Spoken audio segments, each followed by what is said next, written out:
আসসালামু আলাইকুম এভরিওয়ান, কেমন আছেন সবাই? আলহামদুলিল্লাহ আমরা অনেক ভালো আছি। আজকে সকাল সকাল আমরা সবাইকে নাস্তা দিয়ে দিলে, যেহেতু সবাই চলে যাবে আজকে, আমার হাজব্যান্ড, আমার বোনের হাজব্যান্ড সবাই চলে যাবে। অ্যান্ড দেন আম্মু আমাদের জন্য জাম ভর্তা করলো ঝাল ঝাল করে। এগুলো অপূর্ব ওই দিন আসার সময় নিয়ে আসছিল, খুবই মজা ছিল। আম্মু বলছিল যে অনেক বছর পরে এরকম অথেন্টিক জাম খেয়েছে। এখনকার জামে তো সার দিয়ে ভরিয়ে ফেলে, বাট এগুলো গাছ থেকে পাড়ছিল, তখন অপূর্ব দেখে ওদের কাছ থেকে নিয়ে আসছে। যাই হোক, এরপরে দুপুরে খাওয়া দাওয়া খেয়ে নিলাম। আজকে আমরা ঢাকায় ব্যাক করব, যেহেতু আমার ভাইয়ের স্কুল ছুটি শেষ, তো আমাদেরকে চলে যেতে হবে।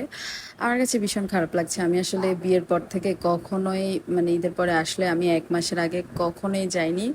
এরপর যখন আলাদা সেটেল করি ঢাকায়, তখনও এরকমই ছিলাম, 21 দিন 1 মাস।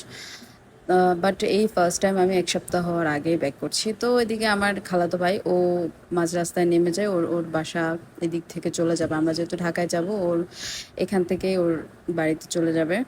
এরপরে আব্বু একটা স্টেশনে এখান থেকে গ্যাস নেয়, তো এখানে একটা ছোটোখাটো রেস্টুরেন্ট টাইপসের আছে, আর একটু সুপার শপ টাইপের। তো প্রতিবারই এখান থেকে মানুষের তার পছন্দ মতো চকলেটস বা যা যা ওর মন চায় তাই তাই নেয়। তো আব্বু আর আমার ভাই মিলে ওকে এগুলো নিয়ে দিচ্ছিল, মানে ওরাও চুজ করে দিচ্ছিল, মাসাপও চুজ করছিল।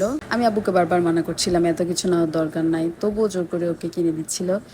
অ্যান্ড দেন আমরা গাড়িতে এসে বসি, আব্বু বললো গাড়িতে চলে আসতে, যেহেতু ওখানে বসার কোনো জায়গা খালিই ছিল না। আমরা একটু হালকা পাতলা নাস্তা করব, নাস্তার টাইম হয়ে গিয়েছে। তো আমার ভাই পিৎজা নেয়, মাসাব বার্গার নেয়, আমি নিই হচ্ছে চিকেন রোল, সাথে একটা কফি। এরপরে বাসায় চলে আসি, যেহেতু রাত হয়ে যায়। এসে আম্মু আবার আমাকে খাবার প্যাক করে দেয়, তো খাওয়া দাওয়া করে ঘুমিয়ে পড়ি। অ্যান্ড সকালবেলায় উঠে আমার ভাই নাস্তা করে বাইরে থেকে মাসাবের জন্য চকলেট আরও আদার্স কিছু নিয়ে আসে। এরপরে আমার বড় ফুপু আমাকে আচার দিয়েছিল, এগুলো আমি টেস্ট করছিলাম, খুবই ভালো ছিল। অ্যান্ড দেন আজকে অপূর্ব আসে, ও অবশ্য আমাদের সাথে আসে নাই, ওর বাড়িতে গিয়েছিল, ওখান থেকেও ব্যাক করে। তো আজকে এই পর্যন্তই। পুরো ভিডিওটি দেখার জন্য থ্যাংকস, আল্লাহ হাফেজ।